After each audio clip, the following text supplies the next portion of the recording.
Be ready. 5 seconds.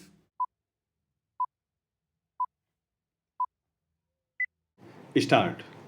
The NGT found merit in the contention of the appellants that the first respondent had the power to grant ex post facto clearance.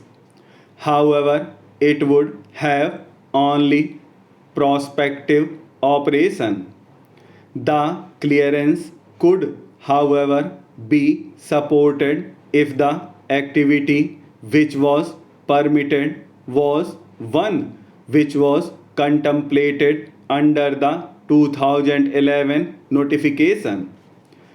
The tribunal went on to note that the storage facilities were not located in the Chennai port.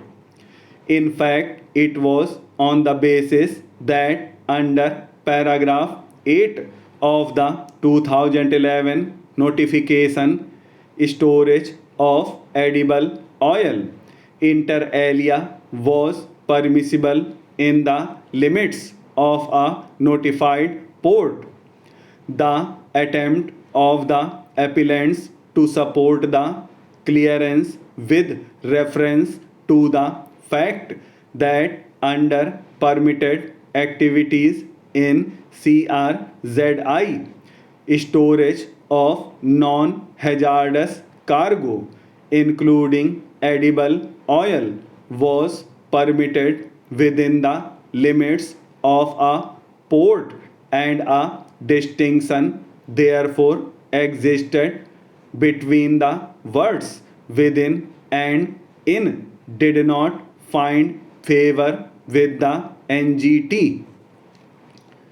It was the contention of the appellants that being two different words and a meaningful interpretation being warranted in the case of CRZ 1, the activity to be permitted had to be strictly within the limits of the port, both taking into account the difference in the words used as also the fact that CRZ2 contemplated a less harsh regime. The case of the appellants was that a purposeful interpretation would warrant the view that the storing of the edible oil in the CRZ2 area could be permitted even outside the limits of the port. It is this argument that failed. The NGT has found the impugned order of the first respondent illegal. The construction of the storage facility and the pipeline were directed to be removed.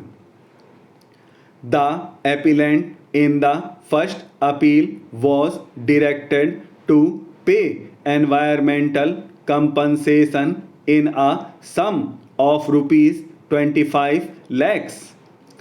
We may only elucidate that the appellant in the connected appeal had initially succeeded before the tribunal.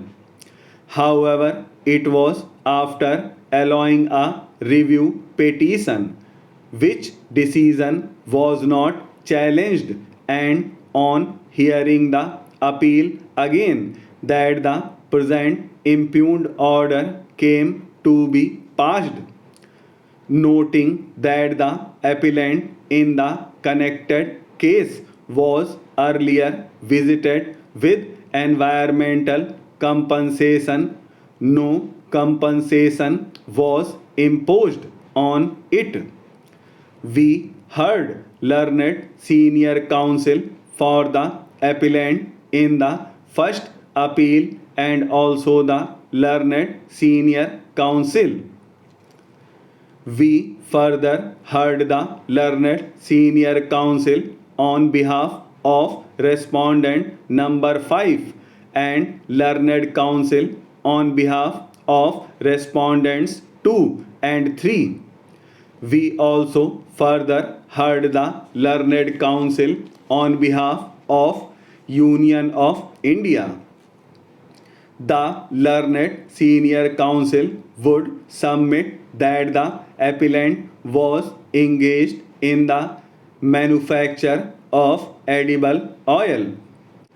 In order to avoid the traffic snarls and the congestion it caused in the Chennai port, it was the Chennai port itself which suggested that the appellant may draw the pipeline from the port area so that the edible oil which was downloaded on import could be taken to a storage facility and from there carried to the factory of the appellant.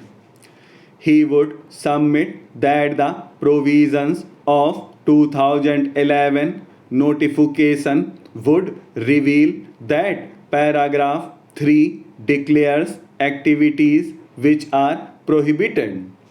The storage tank has been put up in CRZ 2 area. There are construction activities permitted in CRZ 1 area, which is the most fragile area. He would take us through the notification and point out that on a combined reading of paragraphs, the following will be the upshot. In regard to CRZ 2, it is less sensitive than CRZ 1. In CRZ 1, the storage of edible oil inter alia is permitted within the notified ports. In CRZ 2, on the other hand, storage of non-hazardous cargo such as edible oil, fertilizers and food grain is permitted in notified ports.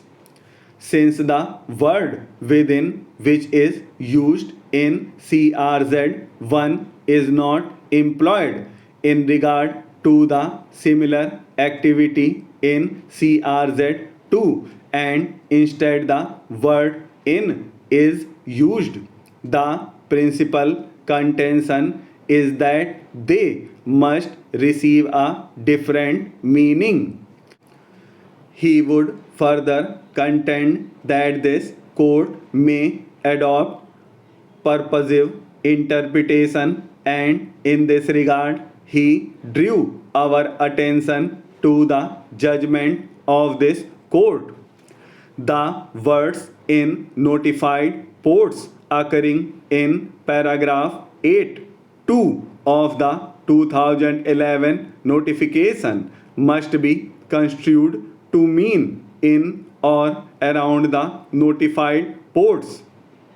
He would submit that storage tanks have been constructed not within the Chennai port but on a purposive interpretation. The storage tank must be treated as in the Chennai port, though it is not in its notified limits.